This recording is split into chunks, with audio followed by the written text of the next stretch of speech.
بسم اللہ الرحمن الرحیم۔ السلام علیکم ورحمۃ اللہ وبرکاتہ۔ آج کی ویڈیو میں ہم آپ کو ابو جہل کے بیٹے کے ایمان لانے کے واقعے کے بارے میں بتائیں گے۔ باپ امت کا فرعون ہے اور بیٹا رضی اللہ عنہ 13 ہجری میں فتح مکہ میں مسلمان ہوئے۔ آپ رضی اللہ عنہ کا اصل نام اکرمہ تھا، باپ کا نام ابو جہل تھا۔ نسب نامہ اکرمہ بن ابی جہل بن ہاشم بن مغیرہ تھا۔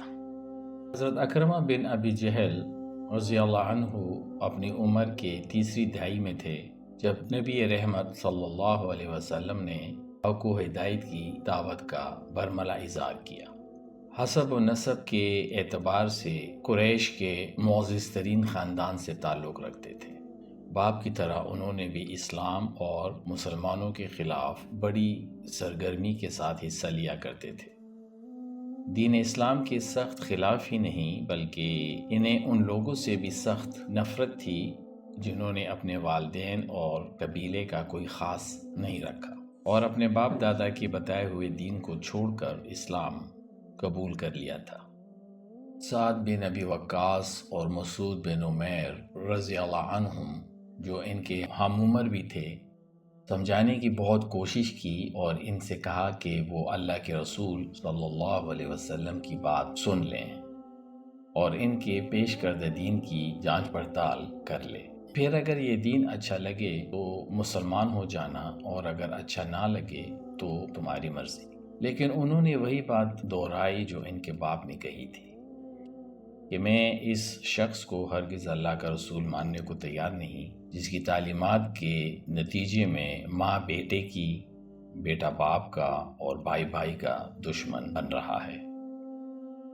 صحابہ اکرام نے اکرمہ کو یہ بتانے کی کوشش کی کہ لوگوں کے درمیان لڑائی کی وجہ یہ نہیں ہے بلکہ وجہ یہ ہے کہ ہم لوگ ایک دوسرے کی بات کو صبر سے سننے کے لیے تیار ہی نہیں۔ اکرمہ نے کسی بات پر توجہ نہ دی اور سب کو یہ بتا دیا کہ میں اپنے باپ کے دین پر ہوں۔ جس نے میرے باپ سے دشمنی کی تھی میں بھی اس کو اپنا دشمن مانتا ہوں، اور جس نے میرے باپ سے دوستی کی تھی میں بھی اس کو اپنا دوست مانتا ہوں۔ اکرمہ اس لائق تھے کہ اپنے ہم عمروں کی طرح بہت پہلے اسلام قبول کر چکے ہوتے، مگر اکرمہ مشہور دشمن اسلام ابو جہل کے بیٹے تھے۔ یہ کیسے ہو سکتا تھا کہ ابو جہل کی اولاد جلدی سے اسلام کی طرف مائل ہو؟ اللہ عالم۔ اکرمہ کی زندگی کے تلخ لمحے اس وقت شروع ہوئے جب اللہ کے رسول صلی اللہ علیہ وسلم اس کے پیرے کے باوجود عین اس کی آنکھوں کے سامنے ہجرت کر کے مدینہ پہنچ گئے۔ سن 2 ہجری میں پہلا مارکہ بدر کا میدان ہوا۔ اسی جنگ کے دوران ابو جہل کو قتل ہوتے ہوئے اکرمہ نے خود اپنی آنکھوں سے دیکھا۔ اس کے سامنے انصار کے 2 نوجوان معوذ اور معاذ نے اس کے والد ابو جہل کو قتل کر دیا تھا۔ یہ سب کچھ اکرمہ کے ہوتے ہوئے ہوا تھا۔ اکرمہ جنگ کے دوران لوگوں کو چیرتا ہوا اپنے والد کی طرف آیا۔ باپ کو خاک و خون میں تڑپتا دیکھ کر اکرمہ نے اس کے قاتل معاذ پر ایسا وار کیا کہ معاذ کا ہاتھ کٹ گیا اور اس پہ دوسرا وار کرنا ہی چاہتا تھا کہ ایک دشمن اس کے سامنے آ گیا۔ اس کے بعد اس نے ایسا منظر دیکھا کہ ایک قریشی مسلمان کی گردن پر وار کرنے کو تھا کہ نہ جانے کیسے اس پر اندھے کا وار ہوا اور اس کی گردن ہی الگ ہو گئی۔ اسی دوران ایک دشمن اس کے سامنے آیا۔ اس نے بڑی مشکل سے اس سے اپنی جان بچائی۔ اس کے بعد اس پر ایسا خوف مسلط ہوا کہ اس کے اندر کی ساری بہادری پستی میں بدل گئی اور وہ شکست خوردہ ہو کر دوسرے لوگوں کی طرح میدان سے بھاگ نکلا۔ اسے اچھی طرح یاد تھا کہ وہ کئی دنوں تک گھر نہیں جا سکا تھا۔ اکرمہ نے قسم کھائی کہ جب تک وہ اپنے باپ کے قاتل سے بدلہ نہیں لے گا تب تک سکون سے نہیں بیٹھے گا۔ وہ مسلمانوں سے سخت نفرت کرتا تھا۔ بدر کے بعد جن لوگوں نے ابو سفیان کو مقتولین بدر کے انتقام لینے کے لیے آمادہ کیا تھا ان میں ایک اکرمہ بھی تھے۔ 5 ہجری میں جنگ احد کا میدان لگا۔ احد میں یہ اور خالد بن ولید مشرکین کی کمان کرتے تھے۔ جب تمام مشرکین عرب نے اپنے قبیلوں کے ساتھ مدینے پہ چڑھائی کی تو اکرمہ بھی بنی کنانہ کو لے کر مسلمانوں کے استحصال کے لیے گئے۔ انہوں نے اس زور سے حملہ کیا کہ اپنی شکست کو فتح میں بدل دیا، لیکن اس فتح میں بھی شکست کا ایک احساس موجود تھا۔ اس کے بعد جب جنگ خندق لڑنے کے لیے اکرمہ مدینہ آیا تو پورے جزیرہ نما عرب کے لشکروں کے ساتھ مدینہ پہنچا۔ اسے یقین تھا کہ اب اسلام کا قصہ ہمیشہ کے لیے ختم ہو جائے گا، مگر اکرمہ کو خندق دیکھ کر شدید حیرت ہوئی۔ ہزاروں کا لشکر اس کے ہمراہ تھا اور دشمن اس کے سامنے موجود تھا، مگر سب کے ساتھ وہ بھی بے بس تھا۔ اکرمہ کے سارے خوابوں پر پانی پھر گیا۔ کئی دن تک اکرمہ خندق کو پار کرنے کے لیے کوشش کرتا رہا، مگر اسے پار کرنے کا کوئی طریقہ سمجھ میں نہیں آتا تھا۔ پھر ایک دن اس نے ایسی جگہ کا سراغ لگا لیا جہاں خندق کم چوڑی تھی۔ اسی دن اس نے عمرو بن عبدو کے ہمراہ خندق محفوظ طریقے سے پار کی۔ اب وہ اپنے دشمن کے سامنے تھا۔ اس کا یہی دل چاہتا تھا کہ فوراً دشمن پر ٹوٹ پڑے، لیکن عمرو اس کا بزرگ اور تجربہ کار ساتھی تھا، اس لیے پہلے اس نے مقابلہ کیا۔ عمرو کو کافر ایسا سوار مانتے تھے جو 1000 سواروں پر باری تھا، لیکن اس کے چیلنج کا جواب اس سے کئی گنا کم عمر اور جسمانی لحاظ سے بہت کم نے دیا تھا۔ یہ شیر خدا مولا علی رضی اللہ عنہ تھے۔ انہوں نے پہاڑ جیسے دشمن کو اکرمہ کے سامنے چونٹی کی طرح مسل دیا اور اس کو جلد ہی موت کا مزہ چکھا دیا۔ اکرمہ کو اس بات کی سمجھ نہیں آتی تھی کہ جب بھی مسلمانوں کے سامنے مقابلہ کرنے کے لیے آتا ہے تو اس کے اندر خوف کیوں بھر جاتا ہے۔ عمرو کا یہ حشر دیکھ کر اکرمہ کی ساری بہادری جنگ بدر کی طرح پھر پستی میں بدل گئی۔ ایک تو اسے اس چیز کی سمجھ نہیں آتی تھی کہ اس کے ساتھ ایسا کیوں ہوتا ہے۔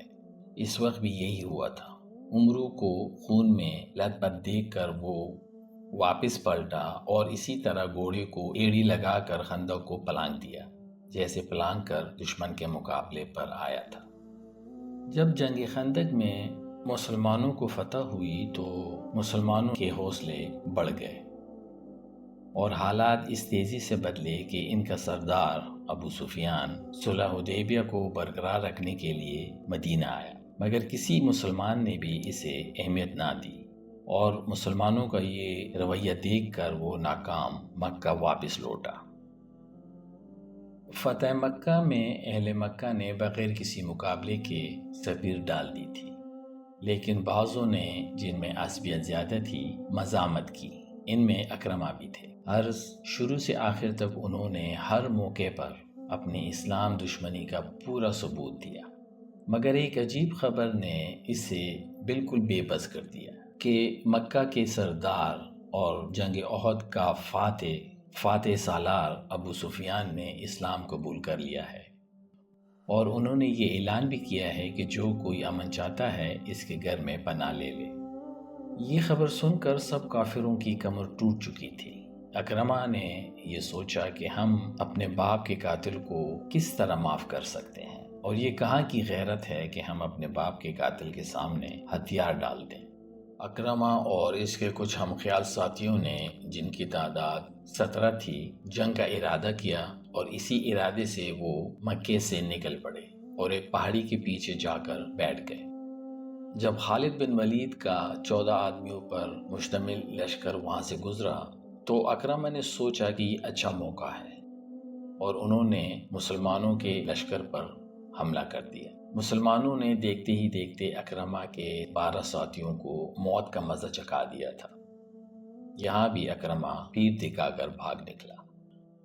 فتح مکہ کے بعد جب دشمنان اسلام کی قوتیں ٹوٹ گئیں اور مکہ اور اطراف مکہ کے قبائل جوگ تر جوگ اسلام میں داخل ہونے لگے تو وہ مشرک جن کی سرکشی ابھی تک نہیں گئی تھی مکہ چھوڑ کر دوسرے علاقوں میں نکل گئے۔ اکرمہ بھی انہی میں سے تھے۔ رسول اکرم صلی اللہ علیہ وسلم نے قریش کے ان تمام جرائم کو معاف کر دیا تھا۔ البتہ اس عام معافی میں اس کا نام نہیں تھا۔ اس کے چند اور ساتھی بھی اس معافی سے مستثنا تھے اور حکم دیا گیا تھا کہ انہیں قتل کر دیا جائے، خواہ وہ خلاف کعبہ میں چھپے ہوئے ہی کیوں نہ ملے۔ اس لیے اپنی جان کے خوف سے وہ چھپ کر مکہ سے نکلا اور یمن کی طرف چل پڑے، کیونکہ اس کے علاوہ اسے کسی دوسری جگہ پناہ ملنے کی امید نہ تھی۔ اس نے جاتے ہوئے اپنی بیوی کو ایک خط لکھا کہ وہ ہمیشہ کے لیے یمن جا رہا ہے۔ اکرمہ بھاگ کر یمن چلے گئے، لیکن اس کی بیوی ام حکیم جو ابو جہل کی بھتیجی تھی، انہوں نے اسلام قبول کر لیا تھا اور اپنے شوہر اکرمہ کے لیے بارگاہ رسالت میں معافی کی درخواست پیش کی۔ حضور اکرم صلی اللہ علیہ وسلم نے معاف فرما دیا۔ ام حکیم خود یمن گئی اور اکرمہ کو معافی کا حال بیان کیا۔ انہوں نے اکرمہ سے کہا کہ میں ایک ایسے شخص کے پاس سے آ رہی ہوں جو سب سے نیک، سب سے بہتر اور سب سے زیادہ صلہ رحمی کرنے والا ہے۔ میں نے اس سے تمہاری جان بخشی بھی کرا لی ہے۔ اکرمہ حیران رہ گئے اور انتہائی تعجب کے ساتھ کہا کہ کیا مجھ کو محمد صلی اللہ علیہ وسلم نے معاف کر دیا ہے؟ بہرحال اپنی بیوی کے ساتھ بارگاہ رسالت میں حاضر ہوئے۔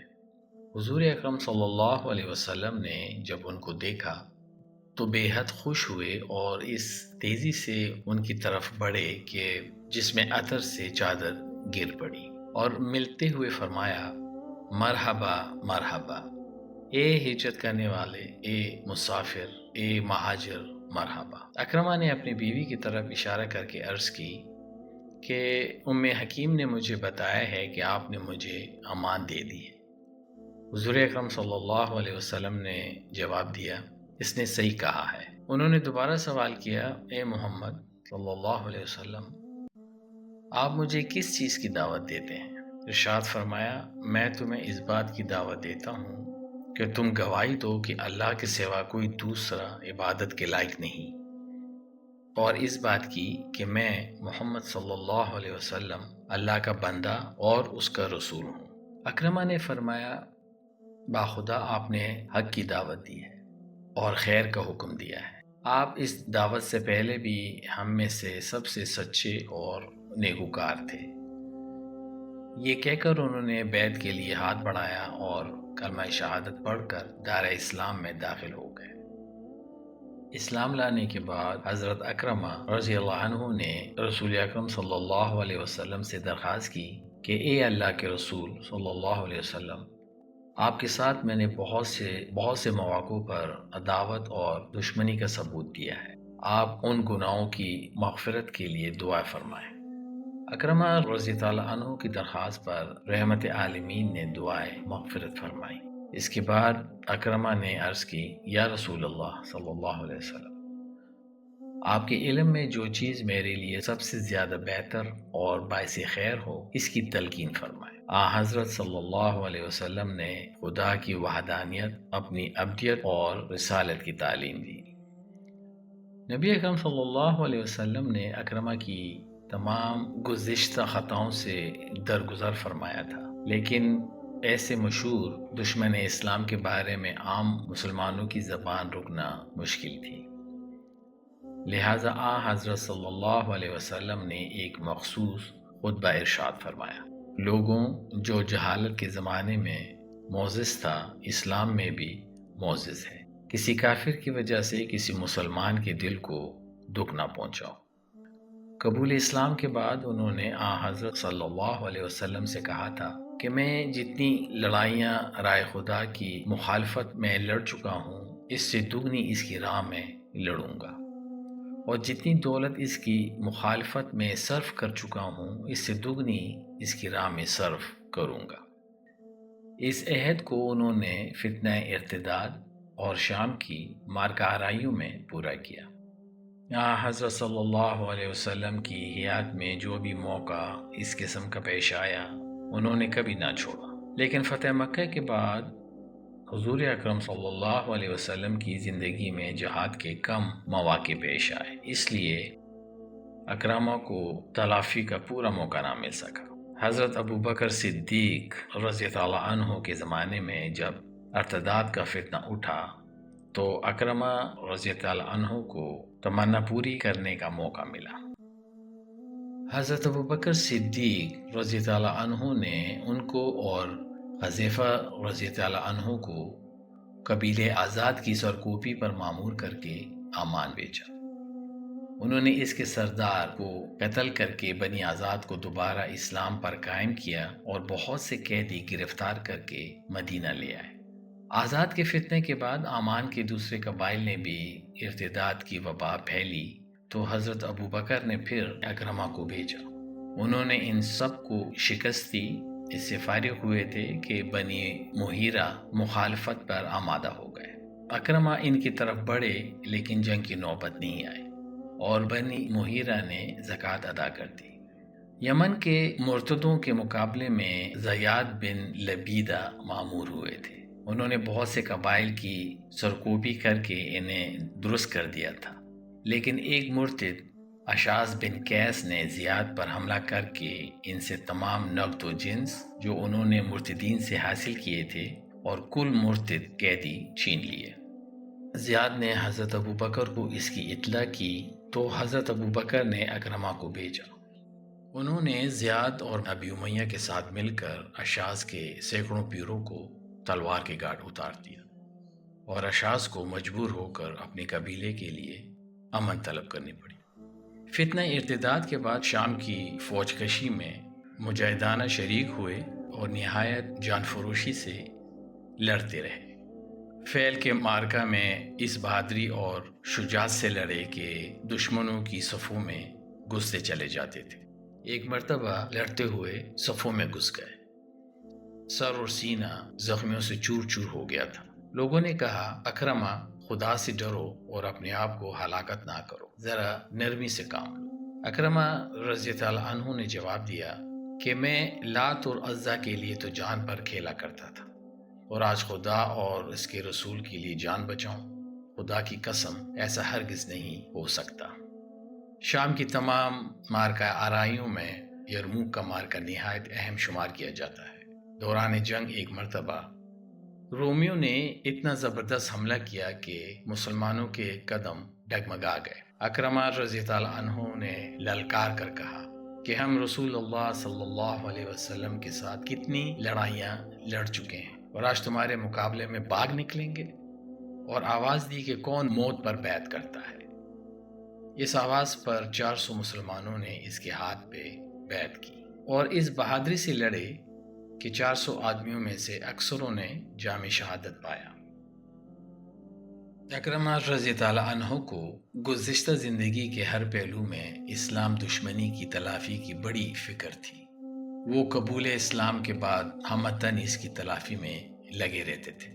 قبول اسلام کے بعد اس پیشانی کو جو برسوں لات اور عزا کے سامنے سجدہ ریز رہ چکی تھی، خدا واحد کی رضا کے لیے وقف کر دیا تھا۔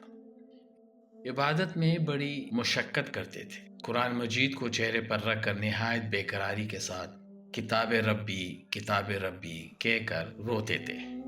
اکرمہ کی جائے شہادت میں بڑا اختلاف ہے، لیکن زیادہ صحیح یہ ہے کہ ان کی شہادت خلافت ابوبکر صدیق جنگ یرموک میں ہوئی۔ اللہ تعالیٰ سے دعا ہے کہ اللہ تعالیٰ ہم کو نیک کام کرنے کی توفیق عطا فرمائے، آمین۔ اسی دعا کے ساتھ ہماری آج کی ویڈیو کا اختتام ہوتا ہے۔ دوستوں، آپ کو ہماری یہ ویڈیو کیسی لگی؟ کمنٹ باکس میں اس کا اظہار ضرور کریں۔ ویڈیو پسند آئی ہو تو ویڈیو کو لائک اور شیئر کریں اور ہمارے چینل اسلامی انداز کو ضرور سبسکرائب کریں۔ انشاءاللہ بہت جلد ملاقات ہوگی ایک اور اچھی سی ویڈیو کے ساتھ۔ تب تک اپنا اور اپنے دوستوں رشتہ داروں کا بہت خیال رکھیں۔ اللہ حافظ۔